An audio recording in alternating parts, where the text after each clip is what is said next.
नमस्कार, मैं अमन आप सभी का फिर से स्वागत करता हूँ। आज हम बात करेंगे रिवीजन के बारे में। ऐसा रिवीजन जो वर्क को कभी भी भूलने नहीं देगा।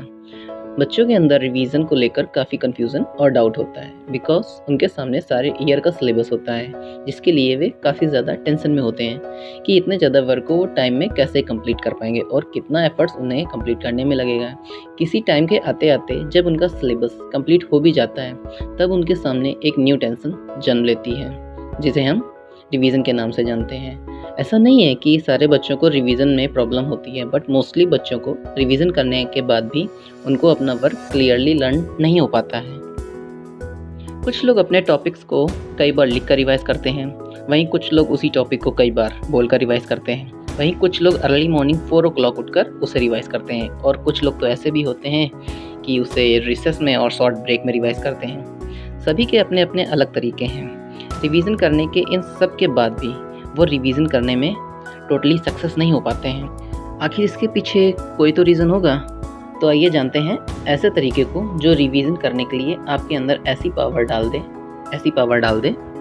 जैसी पावर एवेंजर्स में हमने स्टीव रॉजर्स में देखी थी। सॉरी, मैं सिर्फ मजाक कर रहा था। ऐसा कुछ भी नहीं है। आपको रिवीजन करने के लिए किसी सुपरनेचुरल पावर की ज़रूरत नहीं है। आपको रिवीजन के लिए अपने अंदर थोड़ा सा डिसिप्लिन लाना होगा।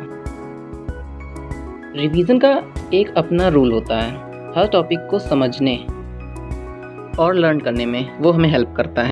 अगर हम किसी टॉपिक को फर्स्ट टाइम पढ़ते हैं, समझते हैं, तो उससे हमें अपने अंदर अडॉप्ट करने में थोड़ा सा टाइम लग जाता है, जिसके लिए हमें रिवीजन की ज़रूरत पड़ती है। सपोज़ अगर हमने किसी टॉपिक को आज फर्स्ट टाइम पढ़ा है, सो वो टॉपिक हमें ज़्यादा से ज़्यादा 2 दिन हमारे माइंड में रहेगा, बिकॉज़ वो टॉपिक हमारे लिए न्यू है। सो उस टॉपिक का फर्स्ट रिवीजन हम आफ्टर 2 डेज़ करेंगे। दोबारा लर्न करने से एंड रिवाइज करने से वो टॉपिक हमारे माइंड में ज़्यादा क्लियर एंड ड्यूरेबल हो जाएगा। उसके बाद उसी टॉपिक को हम आफ्टर 1 वीक रिवाइज करेंगे। आफ्टर 1 वीक रिवाइज करने से वो टॉपिक हमारे माइंड में 50% कैप्चर हो जाएगा। आफ्टर 1 वीक हम उसे आफ्टर 15 डेज़ उसे दोबारा रिवाइज करेंगे। आफ्टर 15 डेज़ में अगेन रिवाइज करने से वो टॉपिक हमारे माइंड में नियर अबाउट 80% वो हमारे माइंड में कैप्चर हो जाएगा। आफ्टर 15 डेज़ हम उस टॉपिक को फिर से 1 मंथ बाद उसे फिर से रिवाइज करेंगे। 1 मंथ बाद रिवाइज करना बहुत ज़्यादा ज़रूरी है, क्योंकि उसके बीच में हमने 15 डेज़ का गैप रख लिया है। अगर हम ये समझ लें कि अगर हम 15 डेज़ उस चीज़ को, उस डेरिवेशन को, उस डिफिनेशन को, उस लेसन को, उस किसी भी चीज़ को, जो चीज़ हम लर्न करने में हमें दिक्कत हो रही है, जिसके लिए हमें रिवीजन की ज़रूरत पड़ रही है, अगर हम 15 डेज़ उसको अपने माइंड में रख सकते हैं, तो आफ्टर 30 डेज़ जब हम उसे रिवाइज कर लेंगे, तो वो हमारे माइंड में ऐसे चिपक जाएगा, जैसे आप समझ सकते हैं मैं क्या कहना चाहता हूँ। राइट, आपने बिल्कुल सही देखा। सो अगर आप 1 मंथ रिवीजन के इस टाइम टेबल को अपने किसी भी वर्क में इम्प्लीमेंट कर लेंगे, तो रिवीजन आपको ऐसे जैसे वो चीज़ आपके लिए कभी न्यू नहीं थी, आप उसको बहुत दिनों से पढ़ते आ रहे हैं। दूसरा एक तरीका ये देखा गया है कि अगर कोई चीज़ जैसे रिवाइज नहीं हो रही होती है, तो उस चीज़ को हम दूसरी चीज़ों से रिलेट करके रिवाइज करने की कोशिश करते हैं। अब रिवीजन की सेकेंड ट्रिक के बारे में हम बात करते हैं। सेकेंड ट्रिक में हमारा रिवीजन कुछ इस तरीके से होता है। जब आप रिवीजन कर रहे हैं ओरली, आप अपनी बुक से रिवीजन कर रहे हैं, आप अपनी नोटबुक से रिवीजन कर रहे हैं, आप वीडियो देखकर रिवीजन कर रहे हैं, आप कैसे भी रिवीजन कर रहे हैं, तो उस टाइम आपके हाथ में एक copy and book and pen होना चाहिए।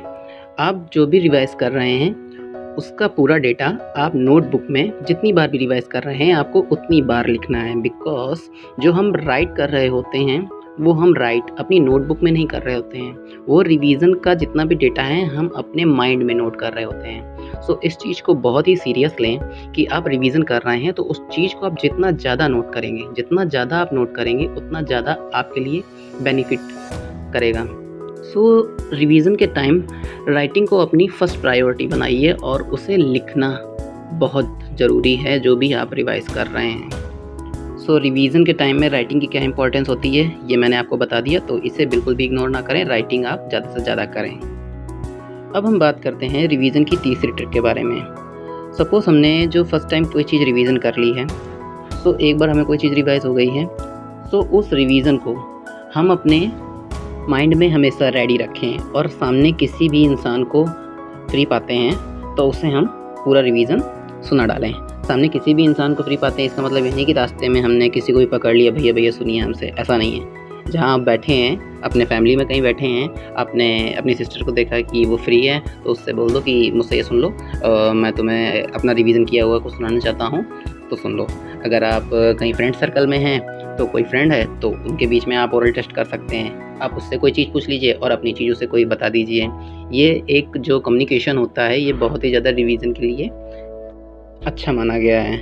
और ग्रुप स्टडी क्या होती है, उसके क्या क्या एडवांटेजेस हैं, ये तो हम अच्छे से जानते हैं कि ग्रुप में रिवीजन करना, ग्रुप में स्टडी करना कितना ज़्यादा अच्छा होता है। सो अपना रिवीजन किसी न किसी को डिस्क्राइब करते रहें, शेयर करते रहें, समझाते रहें। जितना आप शेयर करेंगे, जितना आप समझाएंगे, उतना ही ज़्यादा आपके माइंड में वो एब्जॉर्ब होता जाएगा एंड स्ट्रॉन्ग भी होता जाएगा। और एक बात का हमें ये ध्यान रखना है कि कभी-कभी हमें ऐसे टॉपिक्स मिल जाते हैं जो हमें बहुत दिनों तक समझ ही नहीं आते हैं। तो उसके लिए हमें डीमोटिवेट बिल्कुल भी नहीं होना है कि हमें तो ये समझ ही नहीं आ रहा है। अगर आपको नहीं समझ में आ रहा है तो आप उसे कुछ देर के लिए लीव कर सकते हैं। आप दूसरे टॉपिक में बढ़िए, जो आपको ज़्यादा अच्छा लग रहा है और जो आपको ईज़ी लग रहा है उससे आप रिवाइज़ करिए। अपना मोटिवेशन बिल्कुल भी लूज़ मत करिए किसी भी टॉपिक को देख कर के। आप पहले जो आपको आ रहा है उस चीज़ को आप लर्न करें, और जब आपको टीचर से बात करने का टाइम मिले तो आप टीचर से उसके बारे में पूछिए, या फिर अपने ट्यूटर से पूछिए। अगर कि घर में कोई बड़ा भाई बहन है तो उससे पूछिए एंड रिवाइज़ करिए।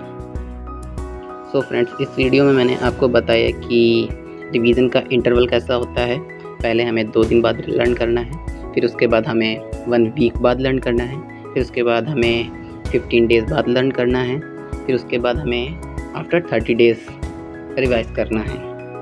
एंड हमें ये ध्यान रखना है कि हमें राइटिंग करती रहनी है रिवीजन के टाइम पर। राइटिंग बहुत ज़्यादा इम्पॉर्टेंट है।